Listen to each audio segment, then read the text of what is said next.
addiction is ego. Well, Biggie, Ready to Die front to back changed my life forever.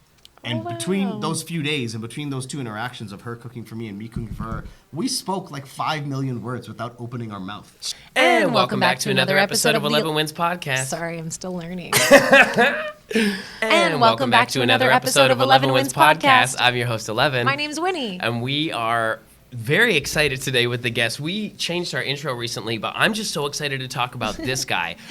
This is a rising star out of Toronto who is currently in the sky glowing hard. I got to watch this guy develop his brand as a chef from the chef battles in Toronto to where he's taken his TV appearances, his global tours, his book drops. Winnie? I mean, okay, our next guest is an award-winning chef. You've seen him as the chef expert on City Line and a judge on Fire Masters. He's the author of Mad Love Cookbook and has garnered a vast online audience. Please welcome Chef Devan. Self-clap.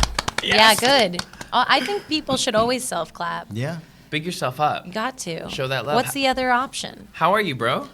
I just got back. I just flew in. I've been on the road for a little bit, so Thanks it's so for nice to doing be this. here. No, thanks for having me. Rockstar life. I get asked every now and then to do these types of things, and I can't. I mean, I just met you, but I came here because of you. Bless you. Because I've been watching the grind and the hustle for so long, and we also. I'm met, behind that grind and hustle. There you go. So now it all makes sense. It couldn't have been just you. It's never just the man. But we met with those chef battles like what are we 2025? So this is like we started that in 2014. Yeah. So we were grinding at the same time, trying to build our name, get out there. We were yes people, saying yes to everything, and just hustling and like taking all these shots. It doesn't matter what went in. We just keep shooting, right?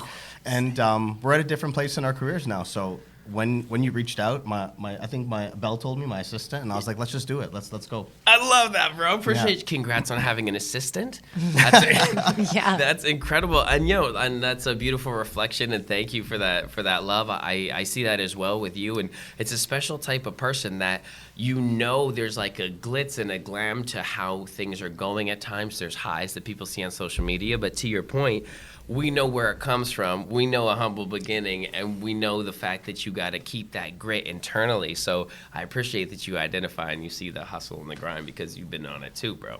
Blessings.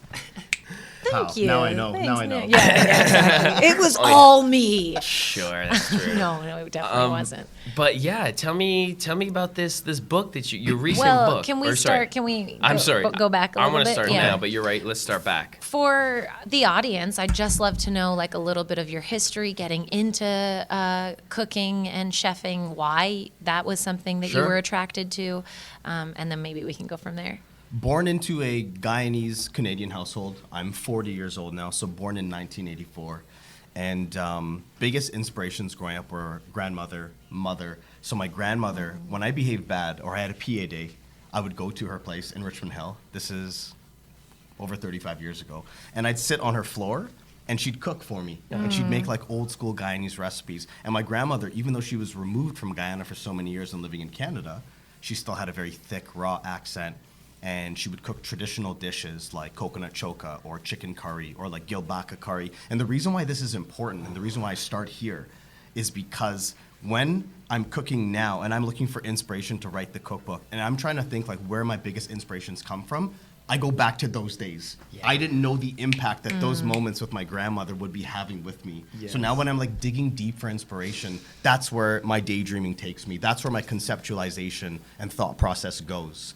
So that was like my childhood growing up. The heart. And then, man, it's a big part of who I am today is those experiences. And then spent a lot of time with my mother growing up, following her in the kitchen. From a very young age, I was really attracted to the sights, the sounds, the aromatics, pots scraping, clanking of spatulas. I was always just drawn towards it. I don't know why. And my whole life, my whole childhood, I was so obsessed with food. Even with those chef battles, you would have seen me hosting. I'm very passionate about it because I can talk about food forever. We can do a 3-day podcast straight talking about food right now. That's 72 hours straight. Yeah, I'll let's hold go my for pee. it. Yeah, You know? let's go for it. We talked about this often. So obsessed, it's almost addictive like behavior. I feel the same about music. It's like, well, I'll come home from rehearsal to work on a track. It's like all good, baby. I want to fucking see it. And the fact that you're tactiling engaged and inspired by the whole texture. I mean, that's your natural element. It's a pure obsession, bro. And growing up, I got into the industry late. So 40 now. I went to culinary school at 24. Wow. Prior to that, I was in business. I wanted to follow in my dad's footsteps because I didn't know what I wanted to do.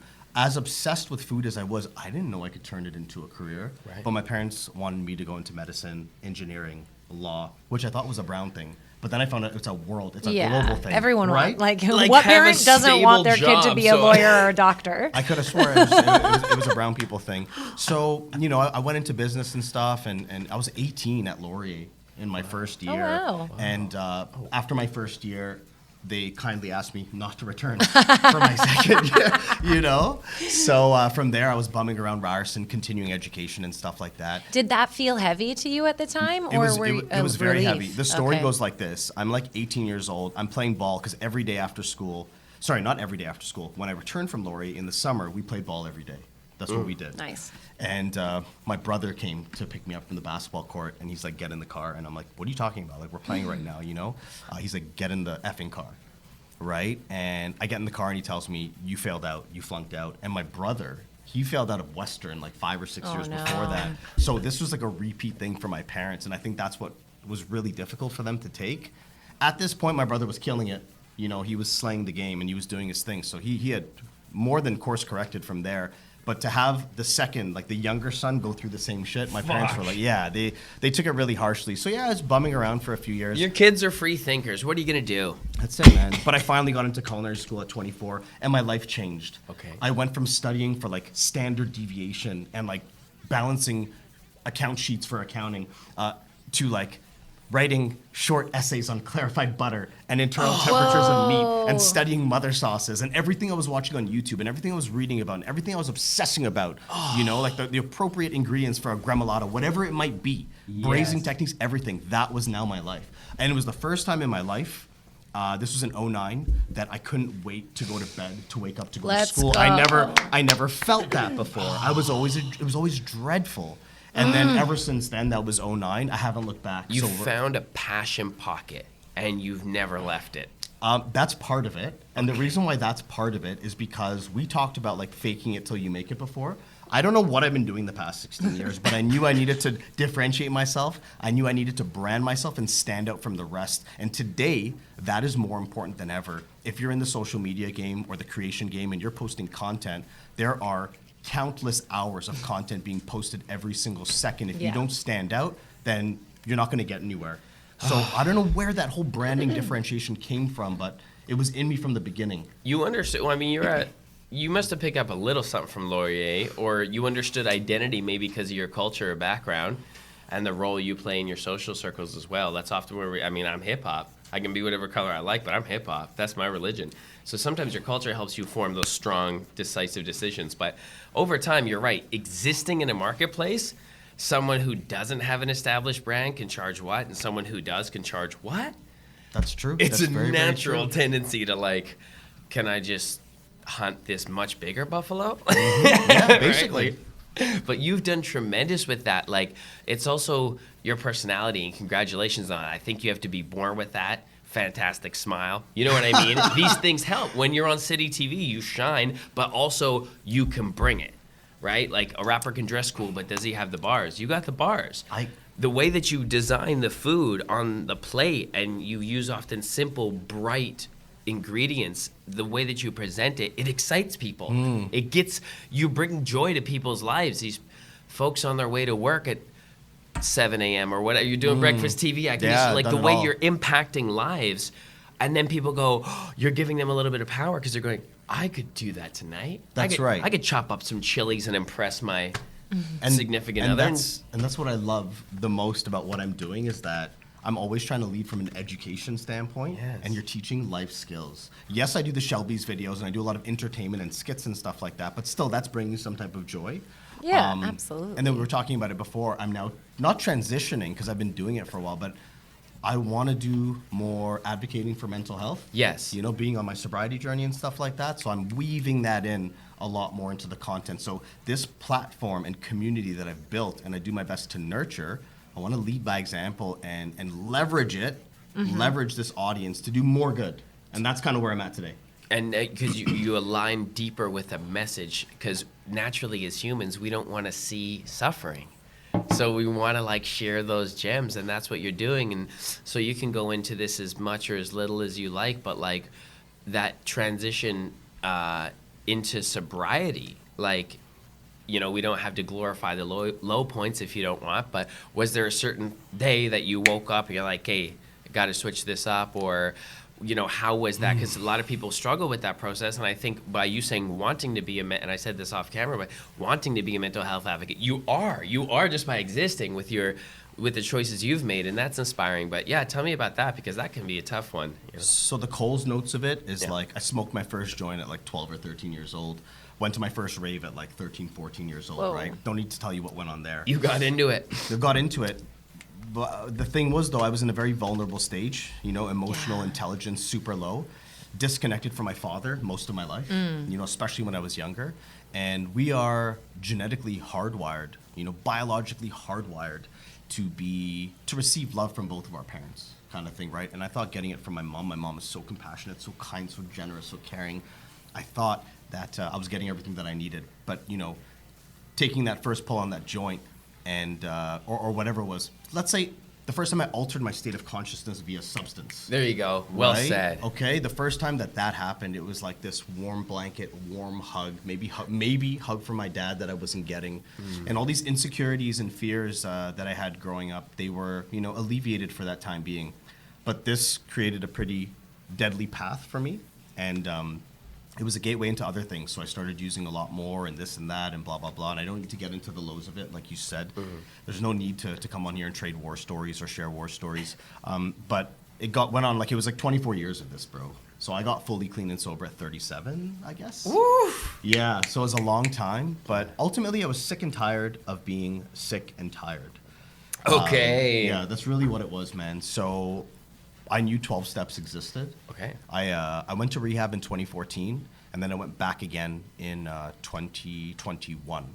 So COVID, Like- as successful as I got in COVID, because my audience like quadrupled in COVID. As Because of the videos. Yeah, as successful as I got, it came with a price. I was making more money than I ever made via brand partnerships, and I was just raging. It was a Celebrate. crazy time too. We were Man, locked up, like we man. were dealing with our own ways to cope, you know, like it was kind of a perfect environment, perfect storm to abuse substance. I thought I was dealing with it well, but I wasn't. Yeah. And I began to isolate with the use, and it just got so bad, man. It got so bad. And it's been bad many times over the years, but it was another bottom that I had hit. Yeah. I basically drove myself to the hospital, to be honest with you, a couple times. I mean, you know, and yeah, good. and then I knew I had so much more to offer. I knew I had so much more potential, to be honest with you. So I reached out to a friend in the program, and I just got my ass into treatment. And then I came out and I gave this thing 100% sponsor, you know, mucking the big book, like everything that comes to 12 steps, bro. Wow. Yeah, and and I'm not beautiful. cured, I'm not recovered. I like to introduce myself at meetings and stuff. I like to say that I'm a recovered addict because I think it's important to vocalize that. For me, that's my journey, not It's anybody an else's. affirmation. It's an affirmation, correct? You know, and those are very powerful. Yeah. And I have this bad like reputation with myself of like negative self-talk. I was always very hard on myself. Oh, we all do, yeah. Right? So yeah, like I just try to focus on keeping the spiritual tank full every single day. Tomorrow I got to wake up and do the same thing. Yes. That's one day at a time. I said it earlier. It's one day at a time. one day at a time. Gratitude. Mad gratitude. Do you find that you're more like in the present moment now that you're sort of one day at a time, or are you still does the anxiety of the future live within you? I do my best to remain in the present moment as much as I can. But for me, in active addiction, I'm always regretting things that have happened in the past. And Shit. I'm always fearful of the future that's coming ahead. So you're never in a safe space. Whoa, you're always bro. just, yeah. It's hard to find That's that intense. present moment peace, period. I notice anxiety, it has physiological impacts on us. And I'm noticing that, am I making up problems mentally in my mind to give my body the chemicals it's become used addicted to? Yeah, like used to getting. Like, I need a little boost. Well, go dive into something right now unprepared that stresses you out. Oh, that'll make you either want to hit. And so that's another thing. I wanted to talk about a couple of things you just said, because beautifully, thank you for sharing that Yeah. process. One, this man goes straight out right away and says, that hug from my father I never got. You know how many men just release the tension in their Cold butthole? nose. Like, yeah. Yeah, And bang. so that self-awareness is so helpful. Often, I don't know if you had that before or if this was part of the 12-step program because I connect a lot with addicts. I found a healthy relationship with plant medicine that I utilize consistently instead of pharmaceuticals. I'm a little neuro-wild, you know? So, you know, I have a healthy relationship with it, but I do talk to addicts quite a bit, or recovered addicts, and that level of self-awareness that either they get through the Bible or the STEP program or whatever they find or whatever avenue, it's often how we like to look at things here, with a harsh truth of self-reflection, but a mindful, compassionate acceptance of, you know, how things have gone.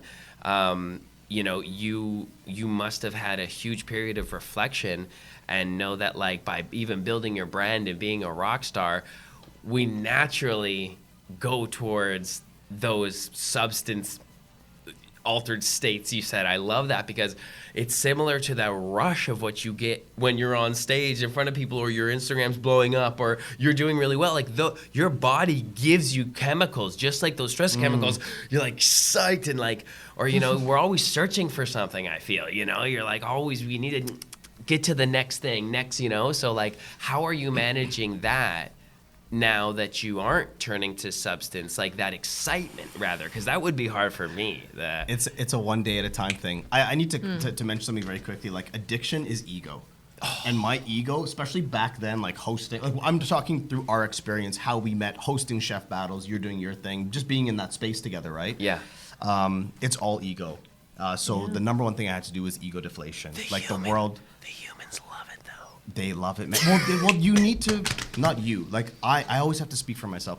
I need to be able to maneuver it and work with it, and a little bit of ego is good once you can balance it. But for me, it's like the whole world revolved around me. I had no humility.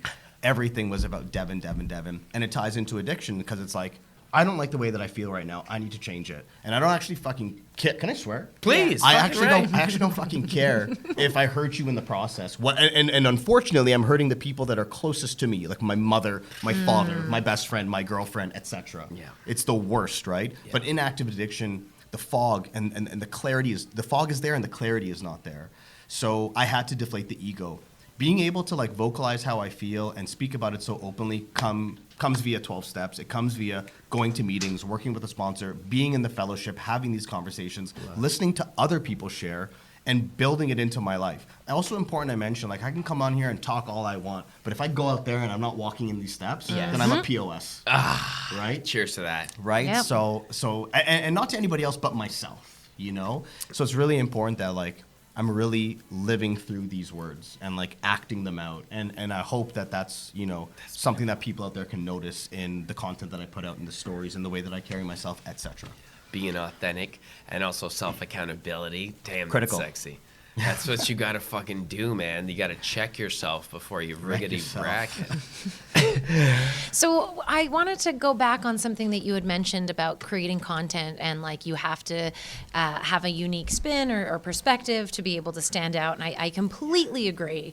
What is your content creation process like? Because there's so many people who like get into it, and then they're like, this is too, like, we have so many people that are like, oh, I should start a podcast, and then they get into it, and it's just not sustainable over the course of time. And I found that with a lot of content creators. Right off the top, they get excited, and then slowly over the course of time, especially if they're not seeing their audience grow. Well, you gotta invest sometimes, people, you know, and it's... Yeah, and I just want to, like, and also, like, I'd like to know the difference, or how you feel about constant output on social media, because it's just really the sustainability aspect of it, unless you have, like, a giant team, which a lot of people don't. When it comes to content creation, I don't know what I'm doing. Okay, like, I say that. There's not, and what I mean by that is there's not much structure to my page. You can follow a lot of people online that are chefs, and I'm a chef, so I'll speak from that angle. where every video you see, it's today we're making this, today we're making this. Yeah. And it's the same hook, it's the same way it starts. On my page, you don't know if you're gonna get a pop-up flyer, if you're gonna get a podcast clip, if you're gonna get a Chef Dev at home recipe. It could be one of 15 different things. There at any will be a time. podcast clip. Yes, there will be, yes. That was a foreshadowing, okay? So you don't know what you're going to get. But to anybody out there, like you touched on it briefly, and we'll talk from the podcast angle because I have a lot of experience with podcasts. Consistency is key. During the pandemic, I got asked to be on maybe 25 different podcasts. And my rule was I'll do episode number 25. And I think out of everyone that asked me, probably I did 2. Whoa. Because They didn't make it. you put so much effort into 1, 2, 3, 4, and then it fizzles You're away because exhausted. the traction's not there. And you're like, F this. You have to stick through it and be consistent and keep firing on all cylinders. It's like when someone reaches out for me for a collab.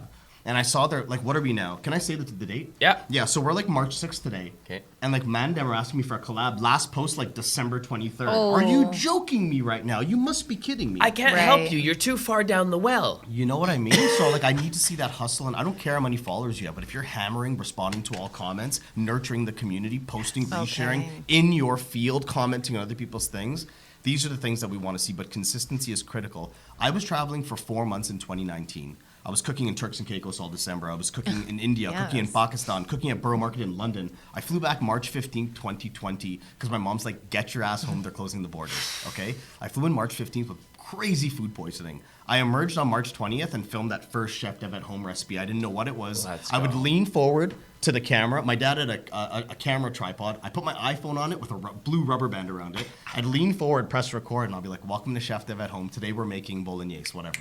I did 10-minute videos, and these things took off. The first one was me grading like $50 worth of black truffle over KD. And I thought it had to be theatrical. I thought it had to be over the top. And what I learned was people were more interested in the way that I moved, the tips and techniques that I was sharing, because doing so much City Line and so much television, I naturally teach, Right. that's what people wanted to see. I was going to say that when you talked about your page and your brand and what you may or may not get, because when you talked about those other chefs, sure, maybe people go just for the recipes and that's great. But I was going to say, and the reason why like we're friends, I'm a fan as well, is like, it's you. I buy into Chef Devan. It's not just the food. The food's great, but that's almost secondary. You're right. People want to see, and that's the age, and that is, I think, the appropriate way to consult and look at the building a brand online is like, it's you. And on that note, I'm learning to separate Devan from Chef Dev. There you go, too. Which I didn't understand 3-4 years ago when someone close to me was like, you need to figure out what the difference is and separate those two people. On and Oof. off. You can't be meditating all the Heavy. time, and you can't can be you in the can, ego all the time. Can you talk about some of those differences that you've Man, acknowledged? I don't know if I even know what the difference is. Feel it. I'll share this with you though. Because he's authentic. I'll share. Hi, Rob. I'll share this with you though. Being Chef Dev is proper exhausting. It's super exhausting. Like, just got back from Trinidad. I'm taking photos everywhere. People constantly coming up to me, like spitting in my face. They're so excited they're talking. You know, it's Just really getting germs. it can be really really taxing. And like I don't have great days. I mean I'm a morning person. But it doesn't mean like I want to run into you at the grocery store and be like, oh my God, that's so amazing. Like you have the cookbook. Like yes, Right. I feel grateful, but I feel like I have to be Always engaged on. with that person, on with them, and like Yeah. reciprocate. And sometimes I just don't want to do it. Totally. The things that kill me are like the books that not kill me. The things that are Socially- tough on my challenging on my mental. Yeah. Are like the book signings, the pop-ups and stuff because I have to talk to everybody, and I'm battling with it because it's like I'm so grateful for the support, 100%. but it's also pulling energy from me. Mm-hmm. So it's like I'm learning. Do you give yourself, because you obviously are a person that goes quite a bit, but do you give yourself intentional rest? I'm working it in as much as I can. Someone gave me a great tip: calendaring time off. Like Yeah. even if it's a 2-hour block. 1,000. So I'm starting to do that. Yep.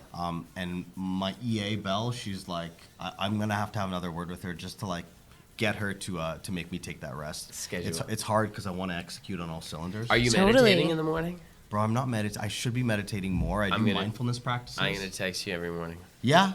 You gotta do a guided meditation, and You got to. and You got to. because we have three No, you don't optic have nerves to. coming from the brain, and the one is the imagination, is connected to your heart and your mind and your thoughts, and like These two start like drinking in information right away. We wake up and we're almost into animal mode. Right. So it's like you need to like be awake in a cognitive state, but close these ones and let this one just like remember what's going on here. I think that's the thing that people think meditation is to be pure practice. I still can't meditate in silence. I've been meditating non-negotiable for like 8 years. It took me 2 years to be able to do it.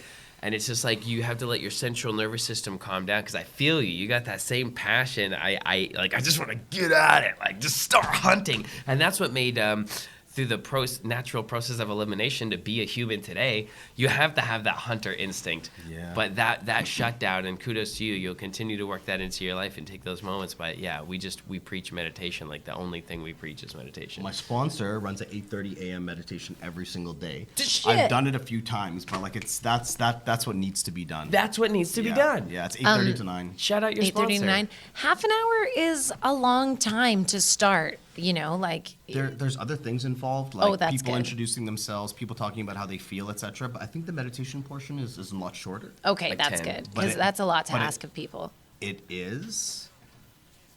But from my view on recovery, it's like, what else would I be doing in that 30 minutes? I would be scrolling, I would be using, I'd be hungover, Yeah. I'd be thinking about how am I going to score later. Yeah.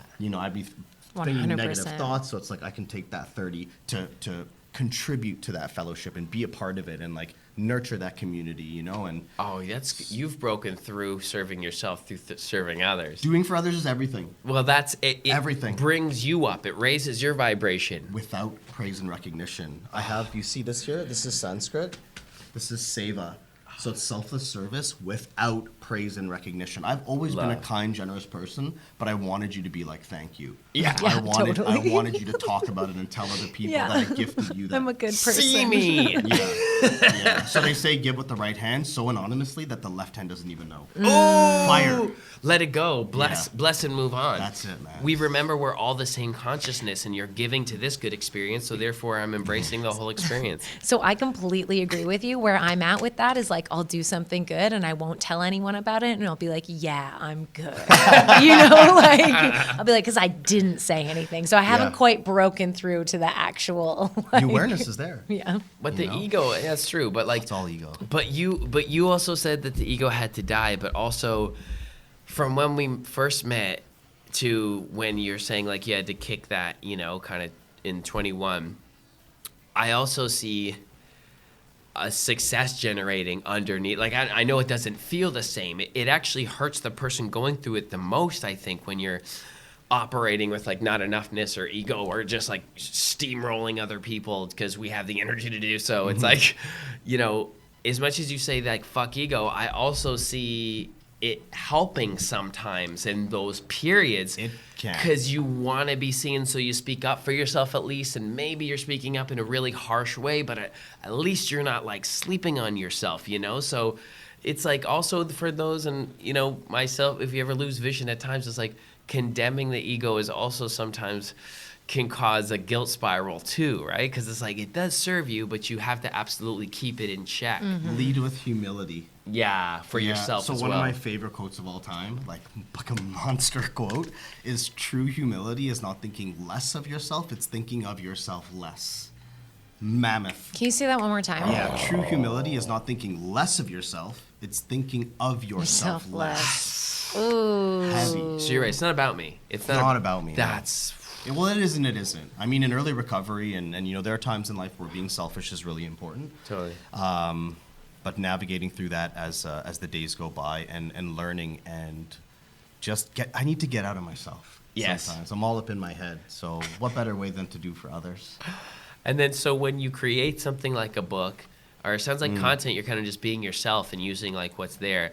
But when you dive into a project like a book, are you thinking from that perspective of this is going to be in someone's hands and they're really going to learn this? Like, are you serving, or is this like, I got to get this idea out on paper because I want to leave my legacy, or like how? They're one and the same, bro. Sure. But yeah, I'm curious, how does that manifest through I'm you? so embarrassed that I didn't bring a book here. Like, I'm Mr. Mad Love. I just Well, books all over Trinidad, and I had a box in my trunk the other day. And That's a good thing I that was they're- coming here and I was like, dude, you don't have a book to bring. We'll put it here in Yeah. post. What was the question? When you're manifesting a book, when Yeah. you're bringing it to life, are you thinking from the perspective of serving people through the recipes like that function, or are you thinking, I need to capture and document, or are you telling cultural stories? What's going on there? Legacy for my community. Nice. That's exactly what it is. Something beautiful happened with this cookbook. My grandmother's not been around for a long time. My mom's mother, she died, I think, in 94. So it's been a long minute. And my mom has like 6 or 7 recipes in the cookbook, whether it's her dal, her roti, her okra, her stew chicken, whatever it is, it's in the book. A lot of these recipes came from her mom, my grandmother. So you have like people, kids like around the world, like in New Jersey, in Malaysia, like in random places. That's making really cool. her recipes. So it's legacy for community, including my family. So that's what the book was for. Oh, that's beautiful. How long? No, go ahead. I was just gonna say, like, I've always wanted to build a legacy for myself until like several years ago. My buddy Reza, he's like, it's not about the legacy for you, it's about the legacy for your community. And I was like, oh man, bro, heavy. That's what it's all about. You become someone who can just swim and float by yourself to like becoming a ship. Like you're a platform and a ship and a way for these like pieces of data to exist. That's big, man. That's a fucking huge quote. We hope you're enjoying this amazing conversation with this incredible guest. Always a dope time, but Win, what else do we have on our channel? We have stretch-alongs where you can stretch with me and meditations. What? And I do food videos. I cook dope recipes at home that you can make at home. And we cover local gems. So after this conversation that you're listening to right now, go check out some of our other videos. Thanks for subscribing too. It's growing. Massive. Well done. I'd love to know how long it took you to compile these recipes, and how did you know when it was done? Figure One Publishing out of Vancouver quarterbacked the whole thing for me. Oh. So I was given a certain amount of time for to have the manuscript done. They wanted mostly new recipes. This is a lot of thing for anybody writing a cookbook out there or thinking through the process. You might be a content creator, or you might be someone like I was doing Cityline for so long. I have so many recipes. I've done so much recipe development, but they don't want to publish that. They want new stuff for your audience. They want new items, new recipes and stuff Makes like sense. that. So it was a lot more work than I thought it would be. Yeah. On top of it, once I write the recipe, I need a nice meaty head note. I'm not going to be like, yo, serve these pepper pot wings at Super Bowl. No, it's got to be digger. You got to dig deeper and create an emotional connection, have an impact with that reader. So it was a lot of work that way. And the editor from Figure One, her name was Michelle, she really was patient with me to coach me through this process and pull as much out of me as she could. And then she brought Shout down out Michelle. Michelle, she's amazing. I was going to say a monster. Like, that's how I say something. Like, my mom's a monster in the kitchen, Nice, But yeah. that Figure One helped me so much. And then, like, the book comes out, it goes to reprint within a couple weeks. Whoa. Like, Indigo announces it, most anticipated titles of 2024. Whoa. Like over 20 I'm in Forbes. Like, I'm in all these different things. It was insane. And then I hosted Taste Canada, Canadian Cookbook Awards. Like, all these amazing things came from it, and I never saw it happening like this. So I'm super grateful. And now we are discussing the second book. The second book. Yeah. Congratulations. Thank you so much. Yeah. It takes a couple years from start to finish. 100%. And like, it must be a similar thing when I think musicians really deal with this when they put out an album and people digest it so quickly now. And then they're like, when's the next one? Yeah. You know what I mean? You're The like, high can you fades. just fucking. The high fades of it. Yeah, and I'm feeling that totally. right now. I bet. Yeah. And we're not even a year. Yeah. May would be a year, so. And then you were just touring your book, right? I traveled 2 to 3 weeks out of every month last year. It damn near killed me several times. I was consulting in Turks and Caicos. I was cooked for a beautiful wedding at the Ritz-Carlton in Portugal, in Sintra. What? I did pop-ups in Massachusetts, Turks and Caicos, Florida, New York, Guyana, just did Trinidad. I'm missing Boston. I'm missing some places, but yeah, I went hard AF last year and did not exercise any balance. Right. And that's why 2025 has to be different. Okay. This year, yeah. All right. Yeah, because the sustainability factor of it, of course, I'm sure we've all seen people in our fields run themselves until they crash. And thankfully, you're not crashed quite yet. You want to hear a crazy story? Yeah. So, I did 13 pop-ups last July. I did What? I did a pop-up at Mumbai Car. Shout out the boys at Mumbai Car. If you love Indian food and you haven't been there, they're at Yonge and Lawrence and then Bloor West. Mental. Chef Pesto, Ashish, etc., etc. Amazing. Anyways, I did a crazy pop-up there for the cookbook. I did something else. I can't remember what it is now. And then I did an Indigo book signing in Richmond Hill, where I'm from. They ran out of books 90 minutes into the pop-up. Dude. Indigo ran out of books. Let's go! Okay, which was amazing. That must have been a wild feeling inside your body. Crazy. I couldn't believe it. Like, the bookstore ran out of books. That's crazy. I leave Indigo. I go to the airport. I fly out to Florida. I have 5 pop-ups in South Florida across 2 weeks. I come back for a few days. I fly to New York. 5 pop-ups in 7 days. I come back at the end of July. I have a hand-foot-mouth disease. No. Bro, I got back and like red spots started appearing on my hands, Oh my feet, like imagine like a hot knife burning you. Yeah. You know, hot knife reference. Oops. Like you know, so and super sore throat and stuff like that. Oh my God. I think it comes from kids, right? Yeah, adults don't get it very often. But I had like in Florida, I did a 4-hour book signing. The lineup went further than we could see. In New York, the same thing at Tropical. I signed books from 2 to 7 p.m. Do you have someone that's like, that's enough time? Like, are people trying to take up your time like nobody's business? Cousin Jason, aka head of security detail, aka he was in Trinidad with me, aka photographer, aka etc. all the Jason. things. Yeah, The cousin backbone? Jason. Amazing. Yeah, definitely backbone. Cousin Jason Jason, the backbone. He towards the end of that New York trip was like, we need to do things differently here. So he set up like a protocol for the book signing and all kinds of different things. Okay, But yeah. I think overall, I just need to operate a little bit more mindfully this year. So going to Trinidad, I packed the schedule a lot lighter for the book signing. Like naturally, I would have wanted to do like 6-7 book signings, which is just ridiculous. Yeah. I feel like I should do less and give people less of an option to get a hold of me. And like, yeah, But I like wanna satisfy just, everybody. Does that hurt? Like this muscle here? Oh yeah, my hand gets tired for sure. Yeah, absolutely. Like the first book I signed's pretty fire, but like the 70th book, I feel bad for you. Also, people hit You should have showed up earlier, okay? Do you notice that? Like when I do shows now, I used to like walk through the crowd and like hang out in the crowd. Right. And I noticed before I go on stage, I'm like, my back hurts. Because people like grab you and smack excited. you. Yeah. And they It's love. grab and they shake your hand. Like that's I feel you on sometimes your social batteries drain before you even have to do the thing. 100%. You know, bro. you're like, we're in the middle of it and you're like, And I need obviously a you're sandwich. taking photos. Like, are you signing and photoing at the same time? Everything, hugging, oh, damn. kissing, Hugging, yeah, all of that. But people ask, right? Like, can I hug you?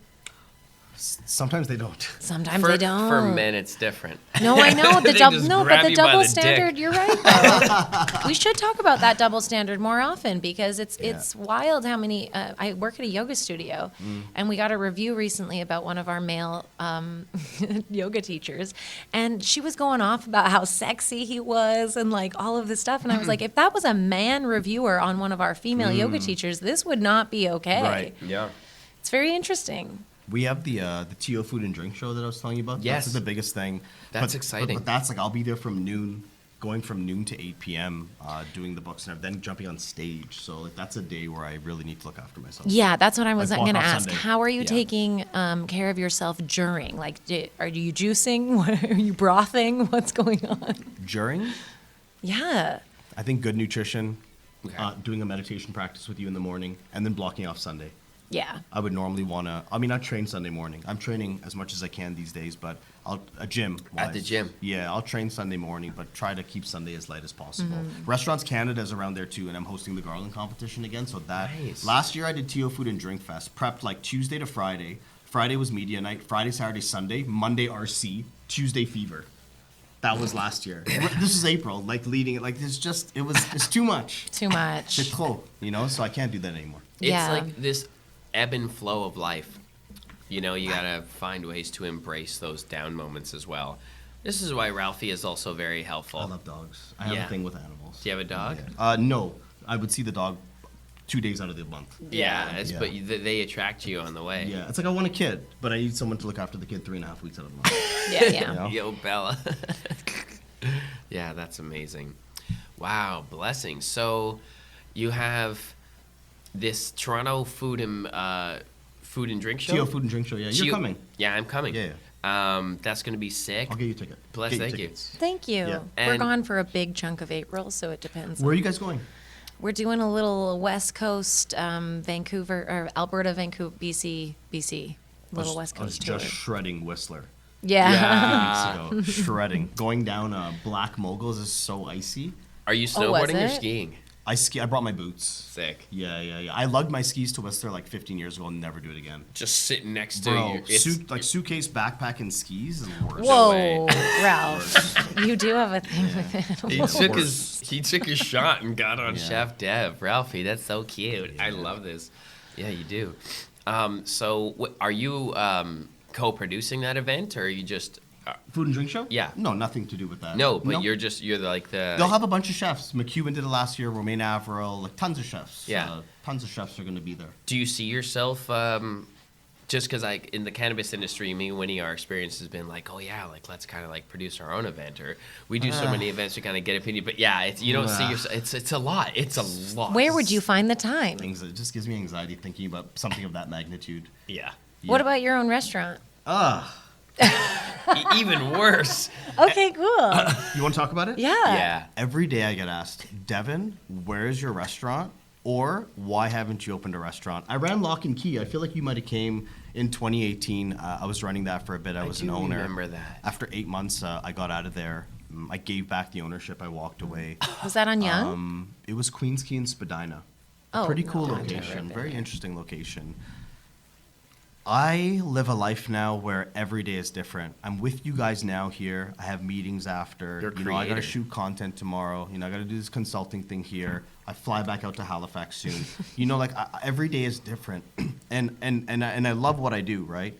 But I don't really want to spend 120 hours in a restaurant per week. Yeah. It's like the worst business to get into. If I gave everything to it, would it be successful? I have no doubt it would be successful. But I also don't want to have to be somewhere like 300 days out of the year. Yeah. So you can come get an oxtail spring roll when you're ready for it.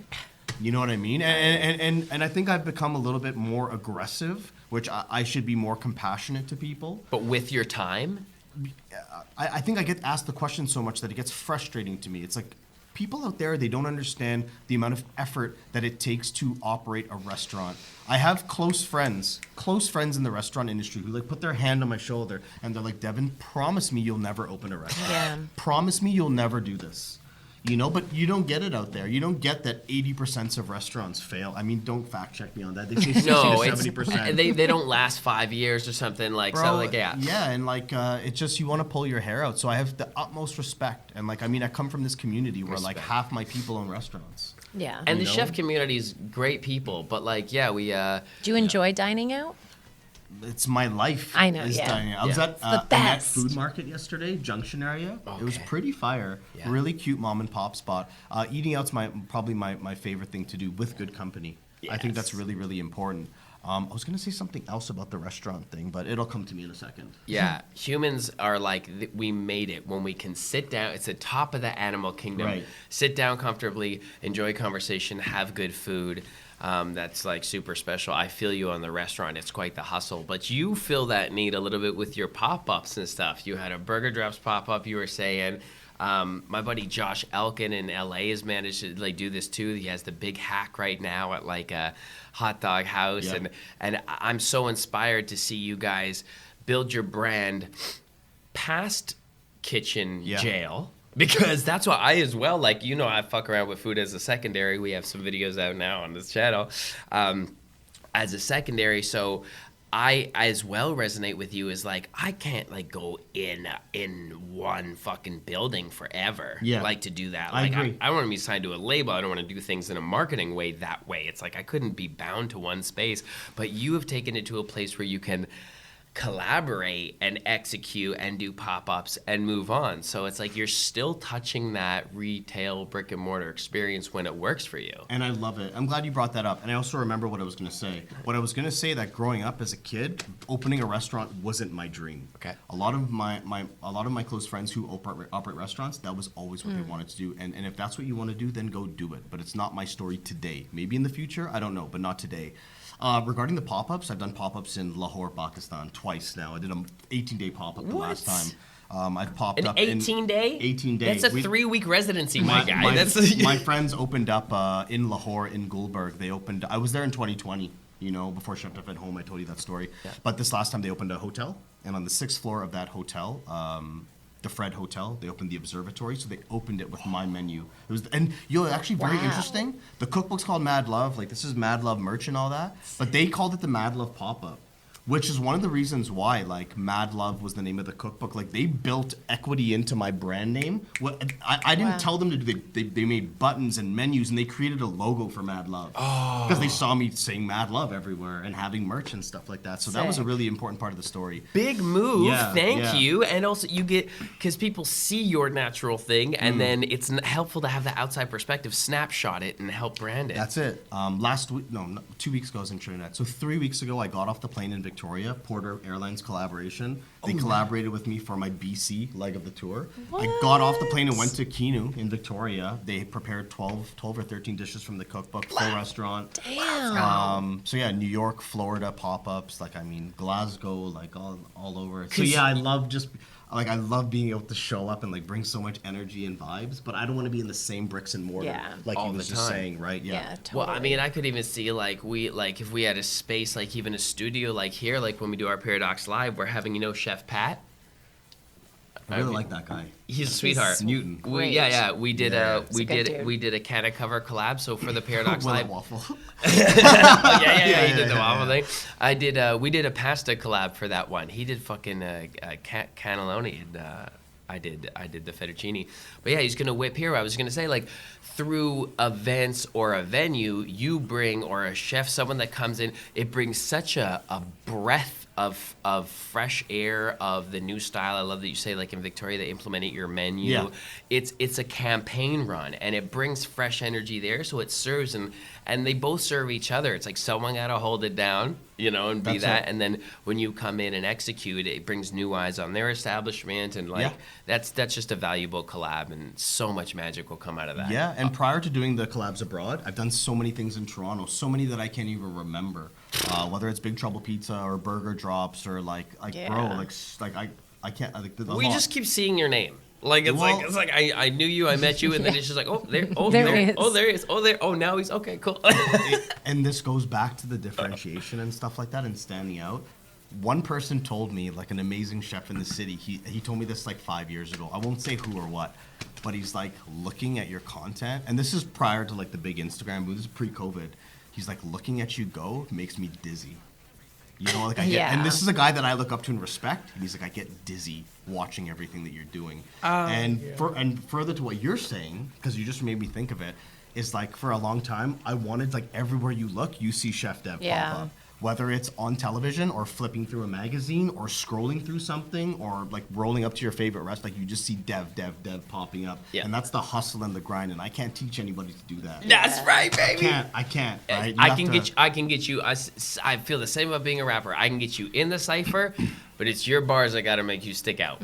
Like, it's like your consistency has to do the thing, and that's what's up, man. Showing up for it is, and there's respect amongst the chef community is fucking sweet too. Right. And a lot of creativity from here, like I feel. So it's like, to stick out amongst such unique talent is quite the feat, my friend. Well done. God bless. I actually want to ask you a question. Yeah. Oh. Okay. Come on.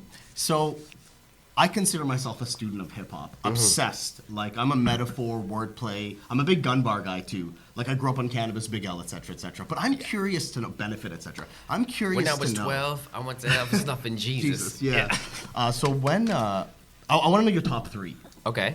And I don't know if you have that off the top. I don't know if I have it off the top, but I'm just curious because we've never dove into this. I don't know if we have time for this. No, sure. You know, but I'm really curious. So there's like lyrically top three, but then there's also like influence top three. I guess at the both of those lists, you'd have to go M. Like, just like he just like puts in the work. And people don't know about like 313 and Infinite and all that stuff too, which is really embarrassing. Yeah. Got your hammer in the bun, it glares in the sun. So, you know, I know the album. That's shit. Like, I could go like basically any Eminem album at like any track. Like, someone said something the other day that's like, who knew? I never knew. And then right from that hook, I was like, I don't do black music. I don't do white music. And they're like, like, I'm definitely that. I am just like such a fan of Mos Def. I think he's an alien. Well, Black Star raised me.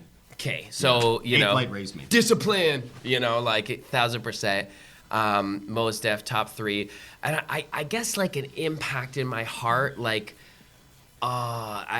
Tupac, like Tupac, like really, that was like kind of what I grew up on for real. But I guess like Mace and Puff Daddy and the Family, No Way Out, shit. like back before we knew all the stuff, and Mace Harlem World. What? That was my first I shit. did not see that coming. Yeah. But that shiny green jumpsuit. Oh, I told you that we don't stop. I told you that we don't stop. see that coming. But also, my mom used to listen to a lot of DMX. Okay. And so I listened to a lot of DMX, and like, you know, I was a confirmed Catholic, but I didn't really like buy into religion. And someone, I was on a podcast recently, someone asked me about religion and, you know, consciousness and how I got in touch with that. And mindfulness came later, but I'm like, early it was DMX, like, because he used to talk the gospel. But yeah, that's kind of my realm. Honorable shout out, of course, always to Biggie, Tech Crack Commandments. He told me how to, Biggie would be in my top 3. you know, to fortify a song for a reason. It's helpful to have a good producer like Puffy, but like Biggie really had the bars to back that up. What about you? Well, Biggie, Ready to Die Front to Back changed my life forever. Yeah. I go back to like what albums I'm obsessed with the most, and like so 36 Chambers is always there, Illmatic is always there, Wu-Tang, Reasonable Nas. Doubt is always there, Midnight Marauders, Tribe All Effing Day is always there. So I'm a big 1,000%. Dilla head, etc., etc. Happy you shouted You out on yesterday. point 5? Once again, Tim. So, you know, I went to New York a couple years ago with my buddy Samir. We saw Mobb Deep over the years. We saw J. Rue. We saw everybody Mobb together. Deep is great. And we went to go see Black Star perform. And they canceled the show like the day before. Oh, no. Yeah, man. This is 23, I think. But I don't want to take up too much time with that. I just want to... Honorable mention to 3 Stacks. Yeah. But I was a Big Boy fan first when the group was out, because I was more about bars. But then not recently, but like after, when I became like in my 20s and stuff, and I was like, oh, but 3 Stacks did it like that. Right. Like uniquely, almost like Mac Dre. He was unique. He was like kind of positive and like didn't fit in. And I just also got to say, whatever controversy is around him now, it doesn't matter. But like college dropout Kanye, Yeah, fire. fucking I enjoyed the documentary, the first 2 episodes. Jesus, like Yeah. just the music. It was my first concert, front row center, late registration, slapping Kanye's hand. Sleeping in a van. I love it. Who was sleeping in a van? Kanye. Oh yeah, Yeah, but you know, like had nothing. No one wanted him. I packed up and moved to And New now no Jersey. one wants him. Right back there. But he has billions of dollars now to help him with. Bro, I was Yeah. huge on cannabis, man. Who? Like Cannabis the rapper. Oh yeah, so intricate war stories, more for you, soul boy, more glory. Like, and I he loved him, man. used to just spit. Remember that cipher with Big Pun? Shut up, Big Pun. Yeah, when they were sitting, DMX was there. DMX. They're sitting at the Cannabis. table. Who else? There's someone else there. Pun and someone that I was like, oh, congratulations. Mos Mos Def. Def. That's right. Yeah. That was a good moment. Mos. And he would never really freestyle. He was spitting a written on that. Yeah. And then the whole disaster the whole disaster rap The thing battle, with the and notebook Cannabis had everything. to pull out his rhymes. And he's like, I've already gotten paid for this battle, so... Yeah. And then it was like, you're going against everything that we thought you were, Yeah. but Disaster's the real deal. Battle rap, Disaster chewed him up. Disaster's chews everybody, a most people up, so. beast. I think the only person who Yeah. could ever kind of outshine Disaster is Pat Stay, R.I.P. Pat Stay. Nova Scotia. Bless. Incredible impact. Any hoodles and coodoodles. That was Anyway, fun. That nice- was fun nice for That me. was like the Joe Rogan UFC segue. Yeah, Okay. I learned We're- some history. I Cool. think. We're geeks. In the I don't. middle I of- was like, oh, I want to go watch this, but then I think I don't. I've Was showed he it to you. embarrassed? I've showed it to you. Okay. Yeah. You know, it's a classy outfit. Like, shout out Organic Travis, like KOTD. KOTD. They took that moment as an opportunity to actually be Canadian about it, and I respect it. They're like, Nice. let this man do his thing. We paid him to perform. He's going to perform. That's it. He comes from a time that maybe it wasn't as hard. Like, KOTD Also, created rap it. battling is so hard. Like only a couple people can do it. Like, There's a good scene out here. Like, much like you'll see chefs do their thing, there's battle rappers, and being a battle rapper is not being a songwriter. no. And that's why people who I'm totally a fan of as battle rappers, they put out tracks and you're like, yeah, we hear that all the interesting. time. I really love when the battle rap goes positive. The compliment battles. The compliment battles. Roan did that Sharon. with Pat Stay, I think. Yeah. They were a That's- great compliment battle. Yeah, that's really nice. I They're- like that a lot. They're like, he just like, your dick is huge. They start off with that. Like, They they're- go hard yeah, though. yeah. Still, like Yeah. they show up. They do for sure. Yeah, fuck, that's so good. I'd So you're love a to hip-hop know, child. and we can stay on hip hop as long as you guys want. I'm so happy to be here. whole But other I hour. would love to know what is a meal that you love to make for yourself. That's a really good question. And I'll give you more. And what I mean by more is that I often get asked what my signature dish is, and I don't have one. And I used to find it very hard to answer for years because it's something that people like to ask me a lot of the time. But it's really about what I'm feeling in that moment, what's seasonal, maybe what's trending, what I feel like, what I know that person wants or what I think that they may want. So I can't tell you that it's like, a tandoori butter basted steak with roasted red pepper chimichurri. I can't tell you that because that's not necessarily what it is, Run right? that back slowly, though. Oh, it's in the cookbook. Okay. A tandoori butter, basted ribeye or strip with a roasted red pepper chimi. It's actually dueling chimichurris. You have the classic green perfect. with the roasted red pepper. It's a steak with a beautiful red. So we're searing chunk. our steak, and then we make sure we control the fat in the pan, whether that's a combination of both oil and butter, so it's not burning. And then you bloom that tandoori masala, which is in the book too, in that butter, and then you baste, and it goes kind of reddish pinkish. Rest it, slice it, and you serve it with these chimichurris. Man, I'm Yes, so embarrassed I please. don't have a book here. That is beautiful. But to get back to your question, favorite thing to cook for me, I don't know, man, like instant noodles. That's what I was gonna. Jajangmyeon, chapaghetti. Bulgogi. Yeah. Bulgogi. Bulldog. Oh, bulgogi. Yeah. Bulgogi. Yeah, I was just in Korea, by the way. Oh, sick. And I lived with a Korean. I went to private boarding school, grade 11 and 12. Whoa. So Kyungpo, who we just hung out in Korea after 20 years, we'd sit on the floor, and he'd be like unscrewing like a duct tape jar of kimchi that was fermenting on the plane. Kimchi. Yeah. I was 16. That was my 15th. That was my introduction to Korean food, and we'd sit eating jajangmyeon, which is black bean noodles, on the floor. And then you fast forward to me spending 24 hours in Korea a month, 2 months ago right now. Natural probiotics with the kimchi, man. Yeah. They know what's up. I don't want to cook. Just to finish up with your question, I don't want to cook for myself. Yeah, wanna I cook was for you. interested You in serve. that. And yeah. my whole life, if I'm cooking for us here in the studio and I'm plating it up, I'm going to take my time plating YouTube, but I'm just going to shovel some shit into my bowl. Yeah, he does that The too. chef. That's Yeah. it. I'm not plating tight tweezers, anything on mine. I need yours to be perfect. I need your experience to be perfect. I'll give you another example. You want a real-time example? Beautiful. So I was making a friend breakfast this morning, okay? And I was making this friend breakfast. Just got back Yeah. doing a podcast. Yeah, and hey, Has meetings. I'm eating a bowl of cereal, and I can tell that this person wanted food. So I said, "Do you want to eat something?" And I made them this beautiful like pea meal bacon like egg sandwich. It didn't take long, and it Holy sounds shit. more than it is. But like, Don't downplay when that it. when that was done, I finished eating my soggy cereal because it's not about me. And we didn't speak about it or anything. I'm just giving you a real time example. You're in as, service. Yeah, that yeah, feels. I don't care to cook for myself. Yeah. I'd rather go slay some chili chicken in Scarborough or go crush a burger drop. Bro, Or that's- you, Yeah, yeah. you know what I mean? That's Like me. that's, Have other that's people- that's yep. what I'm interested in. That's cool. Yeah. I'm cooking the steak when Winnie gets home. I'm not cooking it for myself. Exactly. I Oh, have you on get the it. rare occasion though seen you cook yourself something and plate it really nice and go sit nice. down and eat and do the whole thing and I'm like that feels nice too. I Like was you're taking lonely. time with it. When I'm lonely at home or when he's out with her friends, I'm like, I don't have any friends. I'm going to make this steak. Shut up. I'm going to make Lots some of friends on my friends. story. No, I do. I have friends. I just usually meet them through work. Yeah, do you ever socialize? I mean, you made breakfast for a friend this morning. That's good. Do I But ever socialize? Does Yeah. that Yeah, tons. tons. Yeah, Okay, so all you the make time for that. All the time. just to Okay. socialize? These aren't people who are also chefs or creators? No, man. Like, I spend a lot of time with friends. It may not look like I ever sleep. People tell me they run out of breath watching my stories, and I'm posting like 5% of my day, if that. Because it's like Holy it's shit. a few hundred seconds. Yeah. You know what I mean? It's a few Yeah. minutes.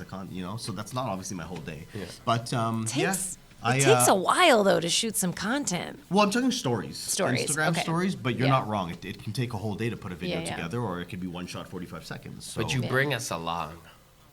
I have a community, man, that's like, I have a lot of people who send me messages, especially on Facebook, where it's like, Devan, I'm never going to go to Turks and Caicos. Right. I'm never going to go to Mm-hmm. Lahore. I'm never going to go to Portugal. So thank you for showing it to me through your lens. And that's why I put effort in, like, I put deep explanations to like where this food comes from, or what is this religious act being performed, or whatever it is. I try to put some effort into it. So. Yes. Do you feel like when you observe the food from a culture that you can learn about them and their history, like through what's in the food? Do you look at it through that lens? This is why I travel. Yeah. And further to that point, I've cooked in some places where nobody speaks English. I have 2 examples off the top of my head. One, I'm cooking in this Punjabi kitchen in Glasgow, in Scotland, helping them do menu development.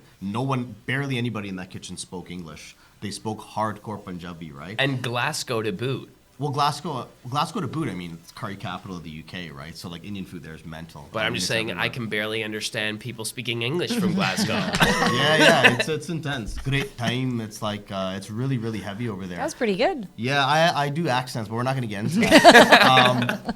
But going there, like, we would taste food together, and we would smile, and we would nod, and we would kind of, like, think and stuff, and, like, especially when I was in Peru. I traveled for 6 months in 2016 to get as much experience abroad as possible and learn and explore other cultures. Yeah. And I get to Peru, I'm couch surfing, and this mother that I was staying with in the outskirts of Lima, she made me a ají de gallina, which is a beautiful Peruvian dish. Anybody from there would know it very well. And she didn't speak English. And she showed me this dish, and again, like I'm watching her blend the crackers and make the sauce with the ají amarillo, and like poaching the chicken and pulling the chicken breast, and then reserving the stock, and doing all these things. Yes. And then a few days later, before I left, I made it for her. And between those few days and between those 2 interactions of her cooking for me and me cooking for her, we spoke like 5 million words without opening our mouth.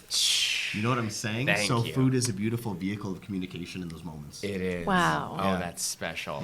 Is there a place in the world that you haven't been yet that you'd like to go specifically? Japan, Oh. Fiji, New Zealand, Mauritius, Russia. Holler at your boy. A lot of places. I Okay, mean, nice. I travel a lot. I'm always so grateful for it. It's a dream come true. But there's still so much. I mean, if I travel every day for the rest of my life, I won't see the whole world. So Yeah. I'm very hungry for it. That's so I just want to keep beautiful. learning, man. Stay Hungry? curious. And hungry with Chef Devan. Kind of hungry right now. Yeah, cookies. bad temptation. It's also that energy too when you touch down somewhere and you're received with such love to do something. Like I feel you on like I did some freestyle music shows in Indonesia, and they were at these resorts, and like 80% of these people didn't even speak English, so they weren't even getting how clever the lyrics was.